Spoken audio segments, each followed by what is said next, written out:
What's up, ladies and gents? We are back at it, dealership life. I shouldn't say we're back at it, we never really left. However, we had a little bit of a lull, but there's good news on the horizon. Lower that. Because there's good news on the horizon because a lot of my factory orders are going to be coming in very shortly. So that's what we're going to talk about today. I just want to get the mileage off this Equinox front-wheel drive LT model because I'm going to take a deposit on it. Previous customer of mine needs a vehicle for their son. This has 16,369 miles on it. Stock number is V1663 and salesperson is Dave B. My client and I were just discussing on the phone, the difference between front-wheel drive and all-wheel drive. And it's funny because in our area in northern New Jersey, primarily everybody wants all-wheel drive or four-wheel drive when it comes to an SUV, whether it be a Tahoe or Suburban, an Equinox, Traverse, Trax, Trailblazer, Blazer, doesn't really matter. Everybody wants all-wheel drive. And I always had that conversation with people. Now, although I wouldn't push them to front-wheel, you can buy a front-wheel drive vehicle like this Equinox we're in right here. This is $3,000 less than a comparable all-wheel drive model, and this only has 16,000 miles on it, where the all-wheel drive ones I have at the moment have like 27,000 miles on it, 30,000 miles on it. So you're saving a tremendous amount of money by going with a front-wheel drive model. Now, the all-wheel drive, the question is, how often do you really use all-wheel drive? And in the last couple of years in our area, I would say maybe 5 days, 6 days, like basically the day of a snowstorm. And if you're not out driving that particular day, by the next day the roads are clear. So front wheel drive is usually more than suitable for our area up here. He kind of understood the same thing. He was trying to convince his son the same thing, and it looks like that's that's what's going to happen. And they'll go with this front wheel drive. Now they can't get here till tomorrow, so we're going to basically get everything started via email and over the phone, and then tomorrow they'll come in, drive it, and we'll probably just put the deal together.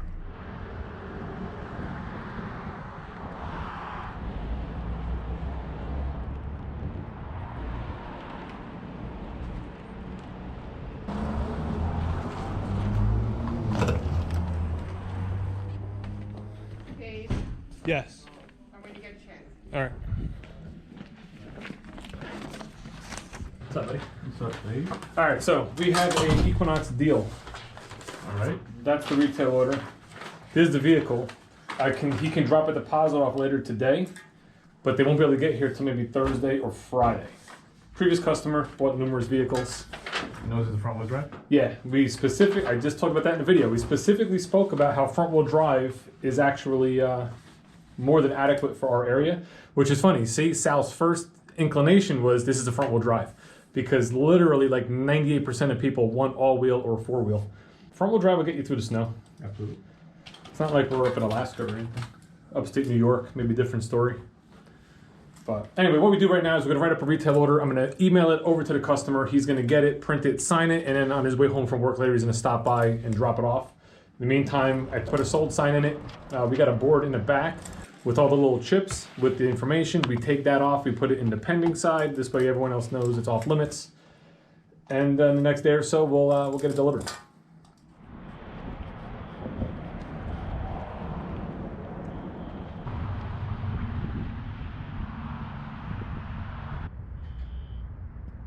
All right, so let's talk factory orders. And the reason for this conversation is hopefully maybe if someone's out there and they have an ordered vehicle with General Motors, it'll shed a little bit of light on the situation based on my personal experiences that I'm going through here at the dealership with my customers who are actually ordering vehicles as well. So what do we currently have on order? Well, we have 8 Silverado EV reservations, and we're not really gonna talk about those because we're talking a year and a half, 2 years away. So who knows what the scheduling will be on that. Next up would be C8s. I still have 5 C8 orders that have not been built yet for 2022. Hopefully they pick up 2 of those tomorrow on Thursday. If they get picked up tomorrow, we'll have build weeks maybe sometime in March for like an April delivery just in time for the spring. I know my customers would be ecstatic if that's the case. Let's talk about the main 3 vehicles that are what we sell the most of: Traverse, Tahoe, and Suburban. Now, to give you an example, Traverse, I sold one on November 18th. I sold another one on December 6th. Both of those vehicles are currently on a train headed this way to the dealership. They should be here by the 21st or 22nd of this month. So you figure from November, you have the end of November, call it early December. So you have December, you have January, you have February. About 2.5 month wait for these vehicles to come in. Funny enough, one of them was a Premier model. It's been built since the week of December 20th, and it just got put on this train now. So I don't know if that's a train type issue for shipping, where they have to wait until they get a certain amount and then they can send them out, or if that was held up for something else like chips or something like that. But in any event, they're both on the way here. One was actually built the week of 12/20. The other one was actually built the week of January 31st. So a full, 5 to 6 weeks later, and again, they're going to arrive here at the same time. So Traverse, based on my experience, about a 2.5 month wait. Next up would be Tahoe. So we got a bunch of Tahoes. I got like 5 Tahoes ordered. 3 of them are pending constraints. Right now, can't get a 6.2 liter, can't get black 22-inch wheels. This past week, you couldn't order a sunroof. The sliding console, no longer an option.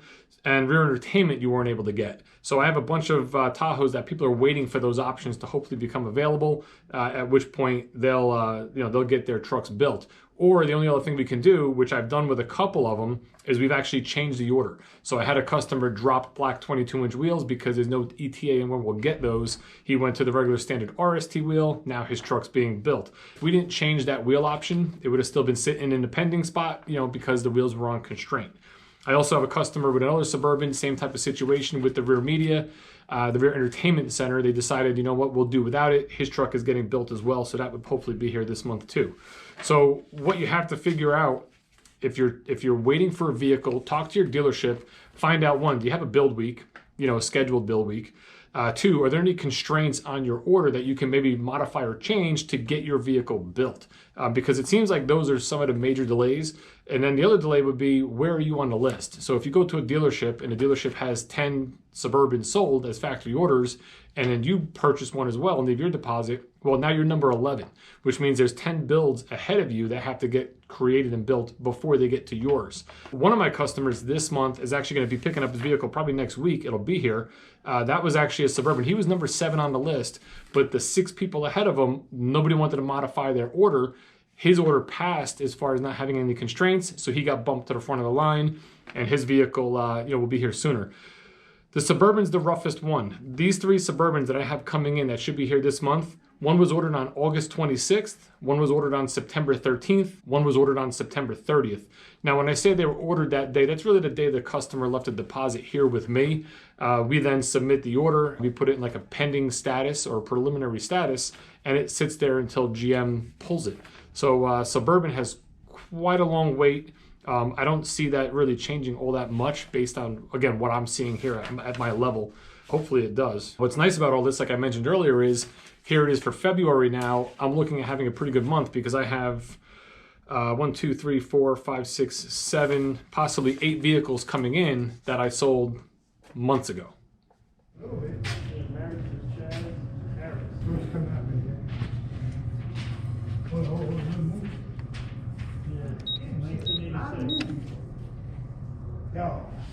Yo, Jay.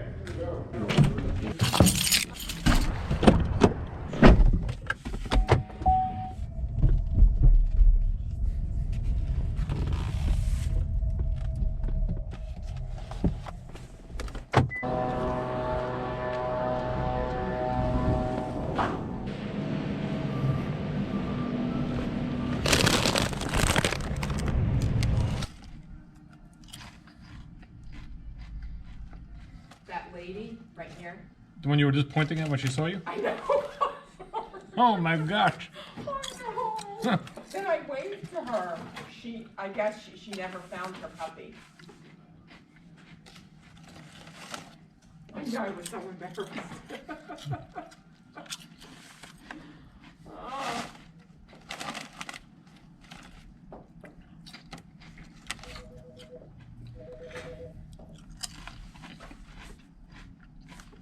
$1.49, full bag. In the machine, $1.10.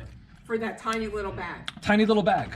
That's quite the market adjustment on that bag of chips in that vending machine. Oh my gosh. You know? Where did you get them from? Aldi, Where's that? right around by the circle. Is it like a discounted food store? I don't know. All I know is this entire bag was only $1.49.